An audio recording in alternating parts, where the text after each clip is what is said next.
Okay, good afternoon. Good Today afternoon. is March 2nd, 2017. My name is Dorothea Black, and I'm here at the Newton Free Library with Peter DiFoggio.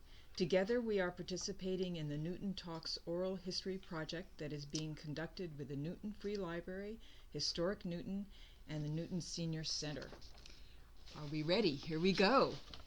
Please tell us about your connection to Newton. My connection to Newton is that when I was discharged from the service, I was looking for a place to live. And I found a place on the corner of Churchill and Nevada Street. Yeah. And I bought it. Mm-hmm. But I'm formerly from Needham. I was raised in Needham and went to Needham schools. But when, like I said, I repeat, I come out of service, there was no construction at that time. We were all looking for a place to live, and I was fortunate enough. And the place that I bought belonged to the Hodges family. The Hodges had a business in West Newton. Mm-hmm. And the question he asked me, he said, "Do you like children?" I said, "Of course I like children." So he gave me a break on it. "And you're a veteran?" I said, "Yes." And that's what brought me to Newton. I've been here for 54 years. So you moved here in what year? What year did you move to 1954. Newton? So you were in the United States Air Force? Ninth Air Force. And how did you join? I enlisted in the service because somebody tapped me on the shoulders and said, "We got to get rid of evil." I didn't have to go in the service because I was working for the Navy Department making valves for the ships that they needed badly that we didn't have. So I had two deferments, and I got kind of tired about it, so I said, "I'll go in town and talk to the people that I want Air Force assigned." During the time of 1940s, in the 40s, the United States military controlled the Air Force. It was called the United States Air Force. But later on in years that went by, they cut it up and they made the Air Force separate branch of the military, but in the military. Mm-hmm. It's the United States Air Force. Mm-hmm. And General Kurt LeMay was the fellow that started all this shifting things around. So when I went in town, I enlisted, and they gave me what I wanted. I said, "I want Air Force assigned." And I said, no, I don't want the Navy. I don't want anything else. I don't want to be a gunner. I don't want nothing like that. I just want the Air Force assigned. He said, "We can do it, but I can't take it." "Why?" He said, "Because you're working for defense." I said, "I'm not working for no defense." I said, "I'm going to enlist." So they enlisted me. And I got in the service in 1942. Mm-hmm. And from there, it was downhill all the way. So I went to, the interviewer asked me, said, "Well, can you come in next week?" I said, "No." I said, "I got to give my people a couple of weeks' notice before I leave them." Mm-hmm. And that's what happened. And I went right to Boston a couple of weeks later, got on a truck or a train and went to Fort Devens, and they dressed me up in about 15 minutes. Mm. Guys on both sides sticking needles in my both shoulders, and we got all the clothes that we needed at Fort Devens at that time. And we left Fort Devens, and we went to Atlantic City, New Jersey for basic training. Mm-hmm. Am I going too fast? No, or perfect. Is that what you want to hear? That's perfect. Okay. So we got to Atlantic City, downpour, but we had to walk from the train station to the grounds where they put us up. All the hotels along the boardwalk were taken over by the Army. And I stayed at the Marlboro Blenheim. And we had to carry our beds up in our rooms and the sheets and pillows and everything else to make our own. So we were there for about 3 weeks in Atlantic City and training, mm-hmm. basic training, but not Atlantic City itself, just away from a big field. Must have been a couple of acres of land. A lot of young men down there. And after basic training, I was signed. I went to they shipped me to Bedford Air Base. And I was there for a short while. They didn't have too many planes. They had the P-40s. The P-40s is the Kitty Hawk and the Warhawk. That's the only fighter ship that the United States had. Eventually, those ships went to China, and they flew the Flying Tiger. They flew over the hump. It's because our manufacture was extremely great. And I think it's right time right now to commend the people of the United States. If it wasn't for the will of the people that produced as much as they did in such a short time, we would not have been able to win a war. Because everybody worked, and they did a good job, because every family worried about their sons or their daughters. And when you could push one of these planes out in less than an hour, that is production. And I give them very, very high honors in our people of the United States. But that's what the effect of winning the war. So when we got through our basic training and I got to it, they assigned me down, my outfit, to Richmond, Virginia. And that was my final base that we had. And I was at that time at the 8th Air Force. It hadn't made up the 9th yet. So my home base was Richmond, Virginia, and that's where we did all our work that we had to do and train and everything else there. So the pilots had to be trained on gunnery practice, air gunnery practice, and they didn't have enough space around. So they split the squadron of Richmond, Langley Field, and Camp Springs, Washington. My responsibility was to visit these bases to find out if the boys needed anything pertaining to planes. And I made the rounds every now and then. So I used to have my own Jeep, military Jeep. I used to drive from West Camp Springs, Washington, over the bridge, down through Virginia, into Richmond, through Richmond into Langley Field. And that was all military stuff. That was incredible. So after we got all of our training and assigned, orders came through, we were going overseas. I didn't know where it was, where we were going, how we were going. I had doubts. And we left Richmond by train, and we got to Brooklyn, New York, is where we boarded a ship called the SS Monterey. The French government leased it to us or whatever they did. And I went over on the SS Monterey from Brooklyn, New York. And we went up through the North Atlantic. Ladies, you can't imagine how rough the ocean can really get, especially up in the north. And when it gets dark, the water's actually black. And believe me, I was scared. I was. And that ship carried at peacetime 500 people. Peacetime. They stripped the inside, and how many troops do you think they had in there? More? 2,800. We were sleeping in bathrooms, we were in the tubs, on the floor, on the decks, or any place else we could lay on. And it took us about 7 days to get to. I finally found out that we're going to go to England. So it was about 12:30 in the afternoon. But before we got there was a couple of instances I'll never forget.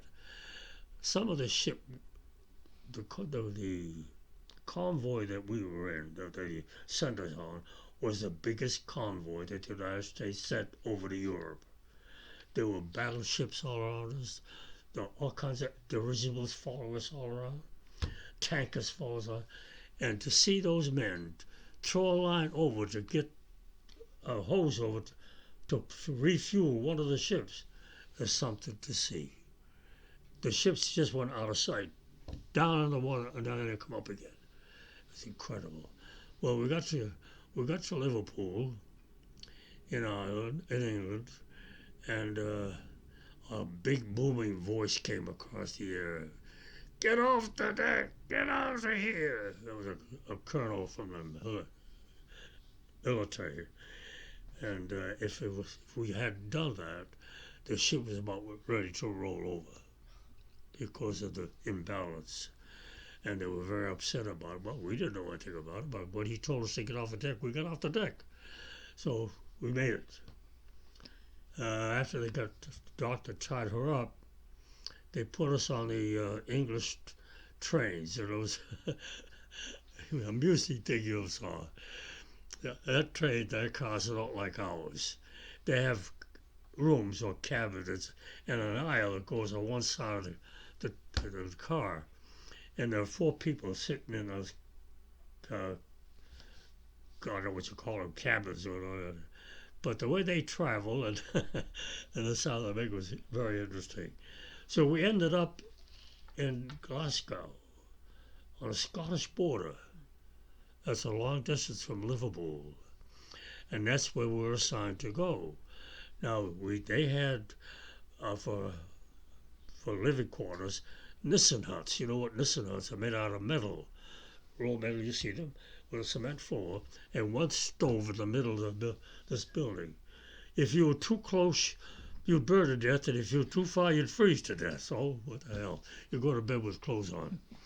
And well, that's where we stayed for a long time. So we finally got our ships in, a few at a time that were coming in, and we pulled the defense of Britain from Glasgow, Scotland, down to Southampton. And the channel was right in front of us. As soon as we got there, they broke us up. They made up the 9th Air Force. I thought maybe they would, because the B-17s and the P-51s were in London. And ladies, you can't imagine the damage that was done in London prior to we got there. And England didn't have too much, but Germany took advantage of the bombing, and they had the planes to do it in. But the damage in London was extensive the time that I saw it, one time as I saw it. But however, that came to a sudden halt. And we finally got a whole complement of ships, or planes. And we became the 9th Air Force. They pulled us out of the 8th and made the 9th. So we patrolled the English Channel from Glasgow right down to Southampton and over the Channel into Normandy. Mm-hmm. Now Normandy sticks out in the ocean, out in the English Channel. We were there for about maybe 9 months, and the word was out that we're going to D-Day, invasion. But one thing, ladies, that bothers me a lot is that we all have our favorites. And for me, General Patton was the greatest. Now, my brother was in the Pacific Theater. I was in the European Theater. The Stars and Stripes used to keep us posted or noticed what took place in every place where the military was there. And now he got a surrender when they sent him to France. They surrendered to him. He left. They went to Sicily as the Germans surrendered to Patton. He went to Rome, and the Germans surrendered to Patton. Now this fellow got 3 accomplishments that you can't imagine. All of a sudden, I read in the Stars and Stripes that General Patton's command was taken away from him. The 3rd Armored Division was taken away. I don't know whether you know this or not. Mm-hmm. And I said to him, this is what a good man does. And Patton was very outspoken, and I admire, for a reason. And he was a very sick man, mentally, because he was denied what he wanted the most was the invasion into France. But somehow or other they took him out. They took his command away and let him stay in England and make speeches to the ladies. And he told them how beautiful they looked compared to ours and so forth and so on. but he was not a happy man. And lo and behold, all of a sudden we got orders that we got to go overseas. Now this was June 6th that the invasion took place in Omaha. I went D plus 10. And the reason my boys went over, the big boys, sent us forward as a forward echelon to set up the line for the ships to land, the landing strip. And they're the worst things you ever saw or ever seen. They laid the hay on top of the big wide open fields and on top of the loam. And then on top of that, you know this reinforcement screen they use for cement, or they make the cement roads. They put that on to hold the hay down. They had spikes about 3 feet long on all the edges. Well, you can imagine this baby here going up and down that landing strip 2 or 3 times. After a while, the landing strip becomes hollow. We were very lucky our props didn't hit them. They were the worst I've ever seen. Well, anyway, we got over it all right. But I was there on June, let's see, help me out, June 6th, the D-Day, D plus 10, 16th. And I landed in Omaha with my 3 buddies to find out if the Corps of Engineers had made the landing strip ready for us to use. Lo and behold, the engineers had to flee because a Panzer division came down from Belgium and attacked our boys.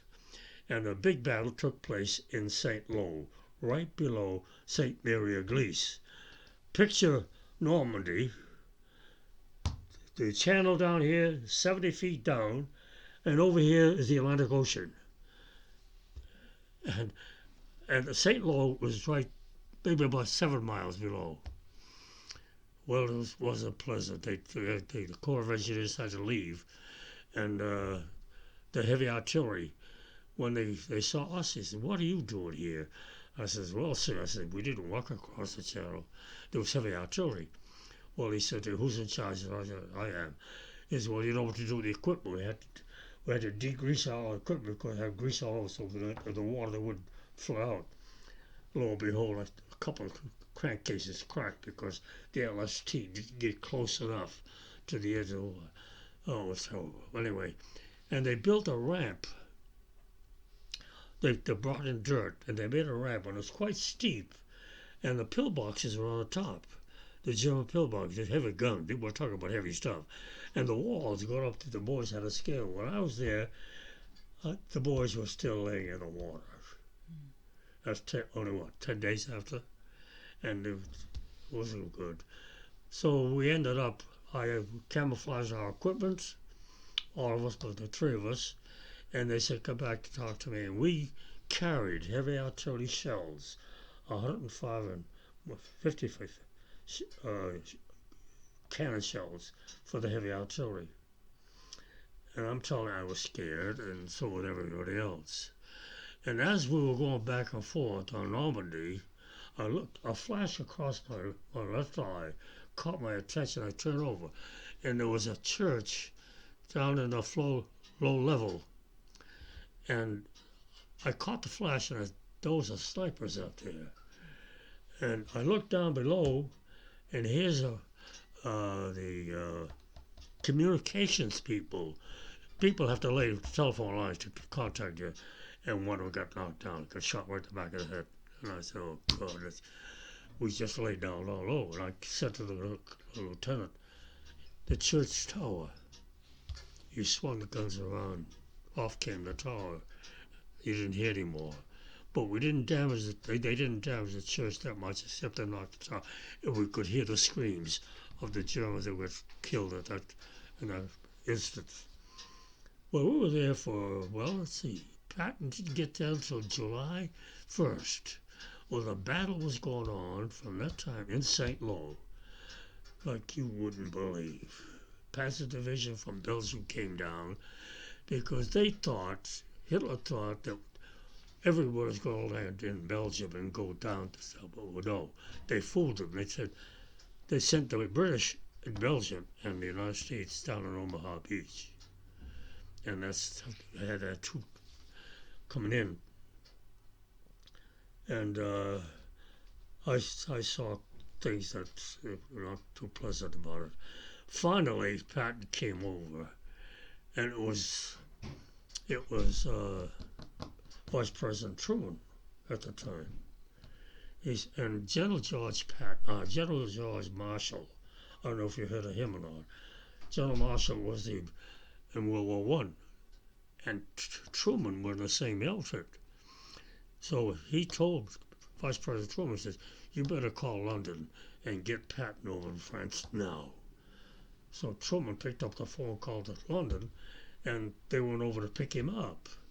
And I saw the DC-3 come over, and saw General Patton get off with General Bradley, and Bradley went over to pick over. They were buddies, and he went right to where the battle was going on when it was slowing down. His command was all shot to hell. Now from then on, when he got over there, they started sending tanks like you wouldn't believe, and we found a place that we could hide because we didn't sleep until they had gone out from St. Lo up. I met Ernie Pyle. I don't know if you've heard him or not. Ernie Pyle, we talked together, and the last thing I said to him, I said, "Ernie," I said, "keep your head down." And I found out later he had gone to the Pacific. He ended, his life was ended. But I did talk to Ernie Pyle.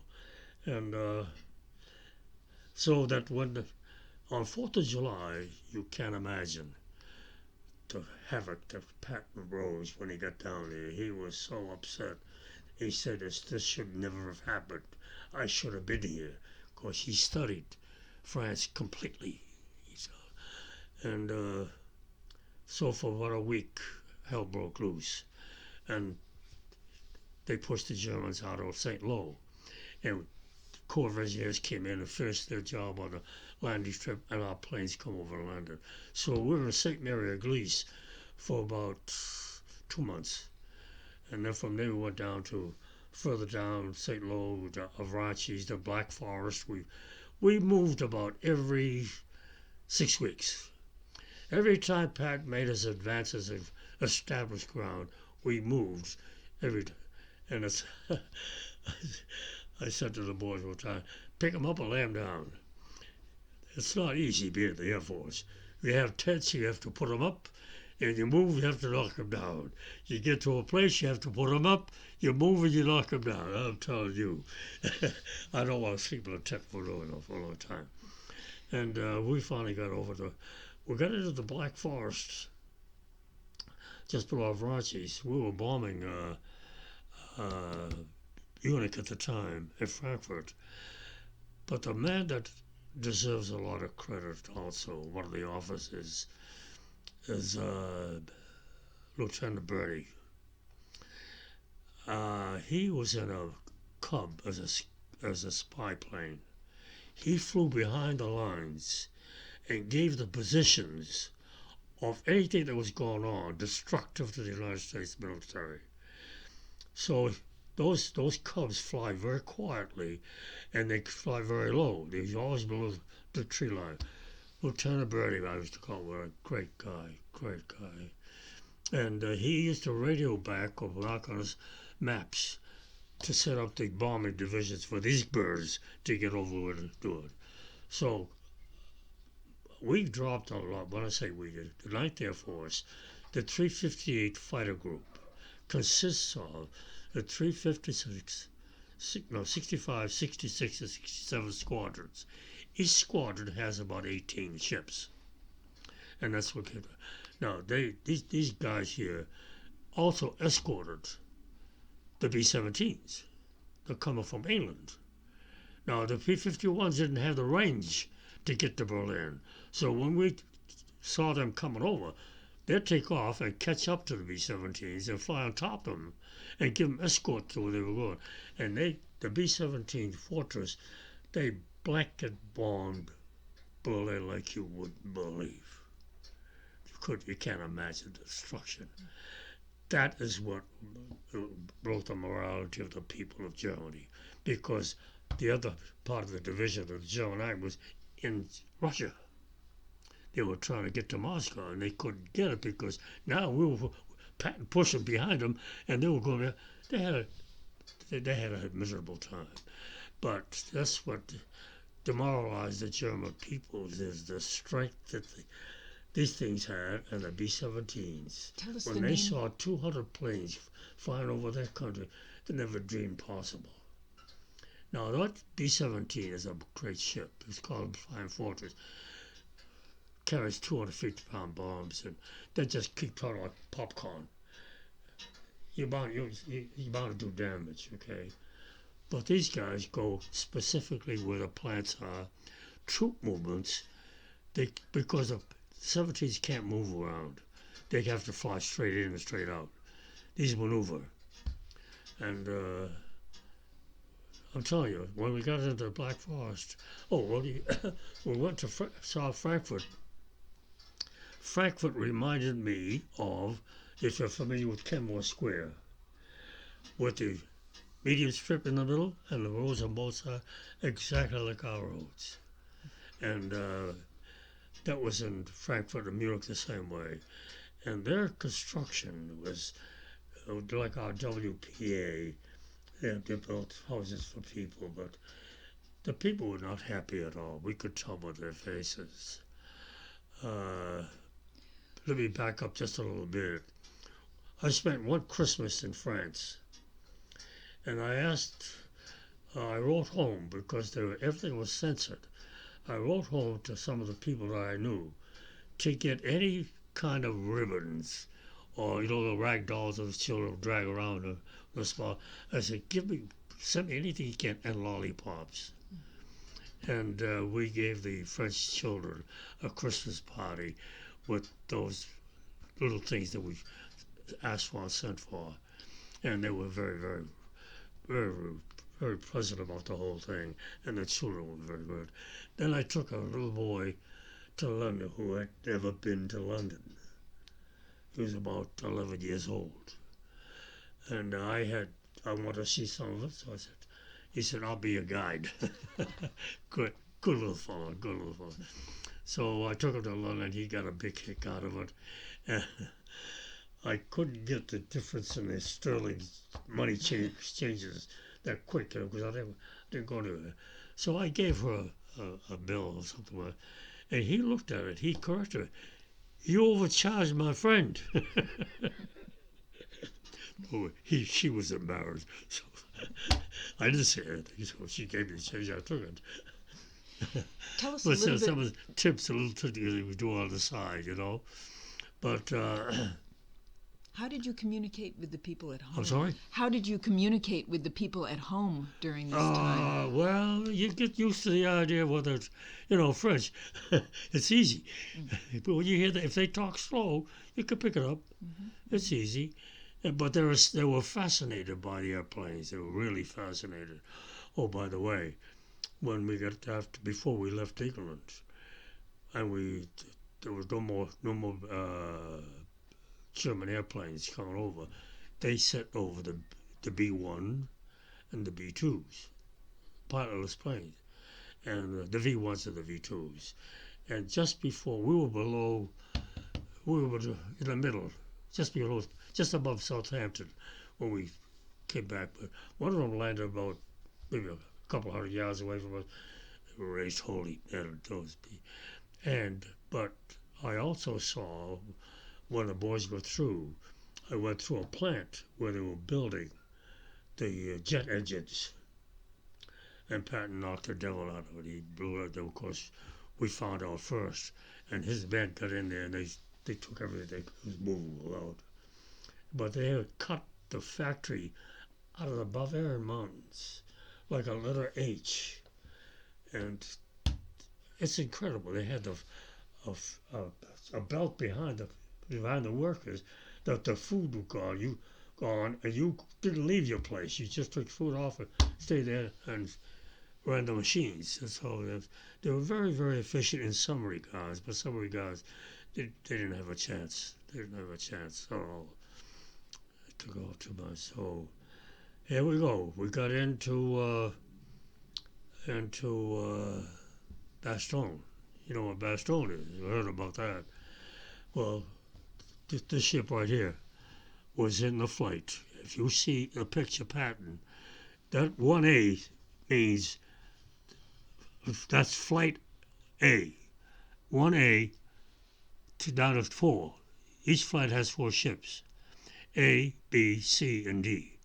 And these are war colors to distinguish the planes from one and the other. And that's how we didn't lose any during the Battle of the Bulge. If you remember the storm that we had here in 78, well, that's what we had at Bastogne. That's why the 101st and 82nd Airborne Division was stalled. The Germans couldn't move. The 101st and 82nd couldn't move. They were locked in.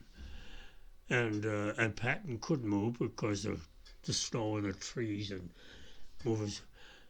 Finally, on the last landing strip that we had, everybody had a makeshift broom that took the snow off the landing strip. Would you believe it, ladies, that all of us, no matter whether you had a rank or not, had to keep the landing strip clear of the snow?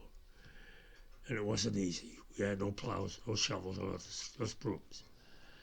A light, see this thing here? Shined right over my head. Just like that, right? A light came over. Now, nothing was flying. Socked in, fogged in, sleet, snow, rain. You couldn't get it. Nobody took off. Everything was shut down. Here I look up and here's this light. All of a sudden, it gets longer and longer and longer and longer and longer. It lights up the whole landing strip. Off they took, and they went to Bastogne, and they relieved. And Patton, I don't know if you see the picture, when he said to one of the chaplains, he says, "You pray to your boss for good weather tomorrow, because I need air support." And the chaplain said, "You want me to pray to my boss so you can kill people?" Patton turned around and says, "I don't care if you use a flying rug. You talk to your boss." Anyway, that's what happened. I was very fortunate. We were all fortunate that we didn't get hurt. But the boys all came back.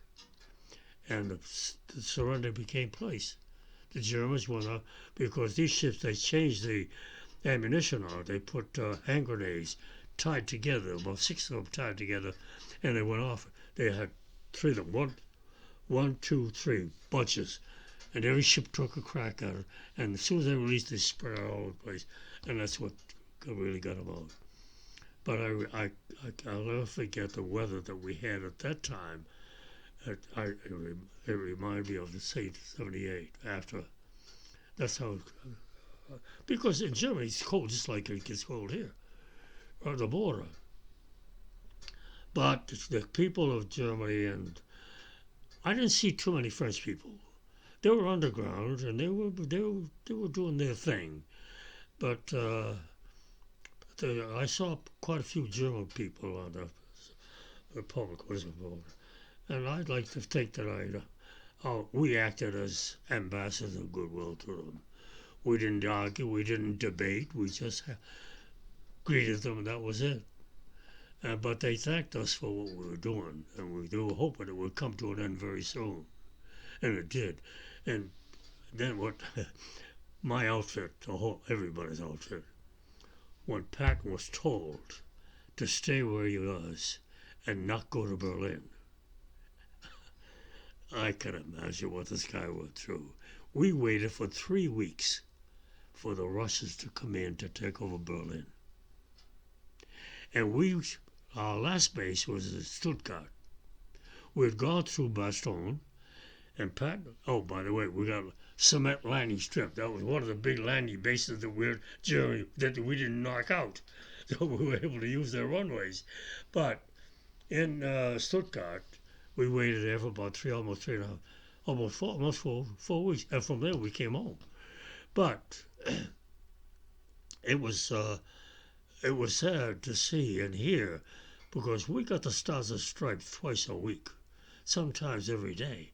They did a one hell of a job of reporting the Stars and Stripes of America, because there weren't too many American writers over at the time where the heavy stuff was. But Ernie Pye was there when the invasion was there. That's how I happened. And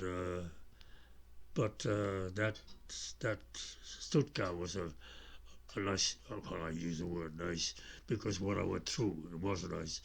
We left one runway untouched, and that's what we used for takeoff and landing. For that, it was pleasant, but we did it very hard because the Russians finally came into Berlin.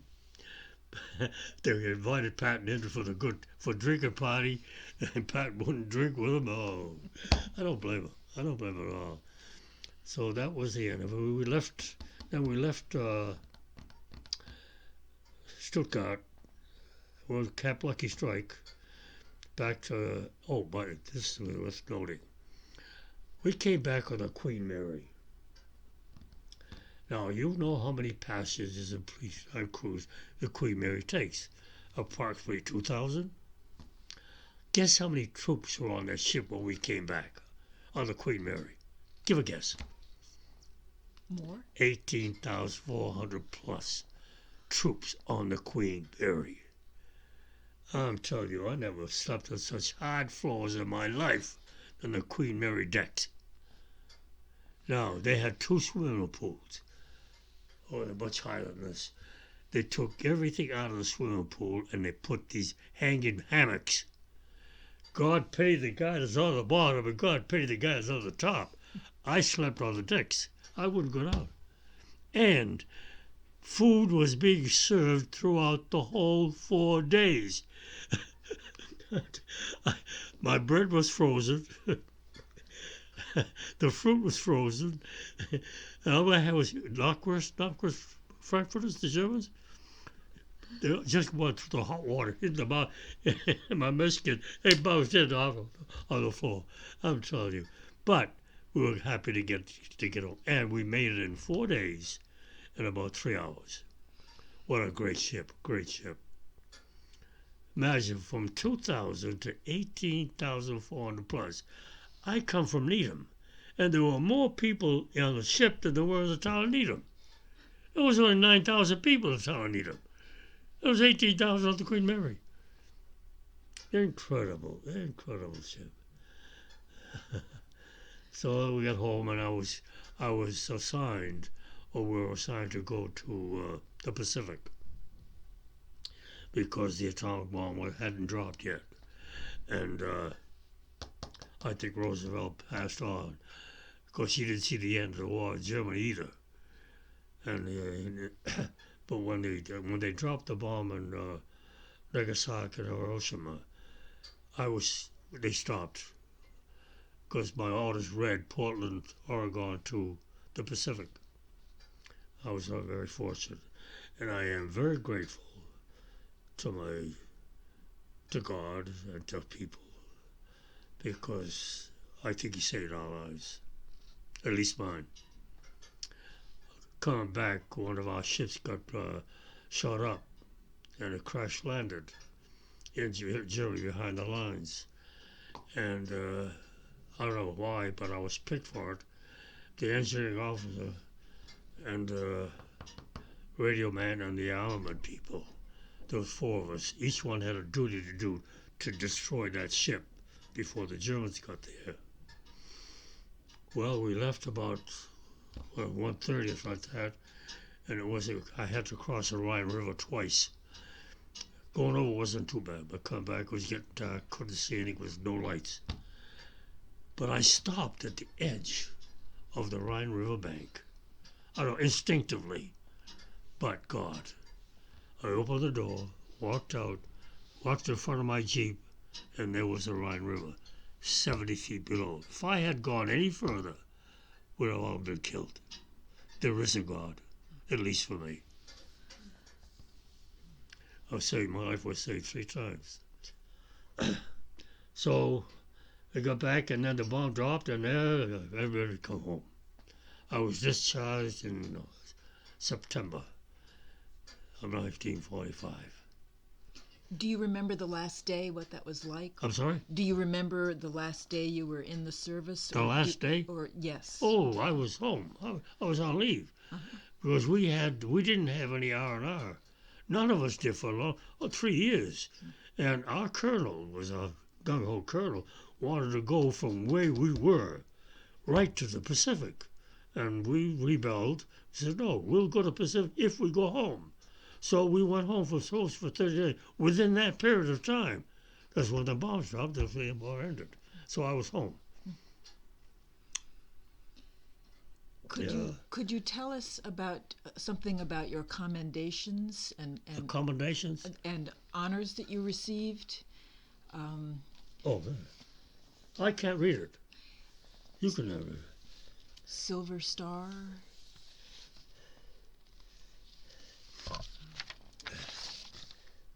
No, I can't read. I can't see to read.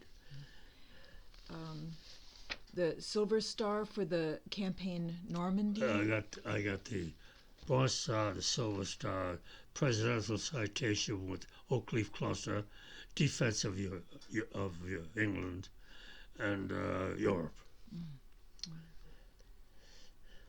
Yes. Good Conduct Ribbon. Yes. Unit Citation. Young lady. Aside. I'm one of those workaholics.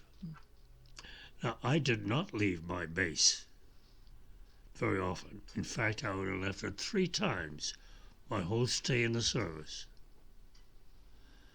At one point, I went down the line. We call it the line. Saw this one man working all by himself. I'm in charge.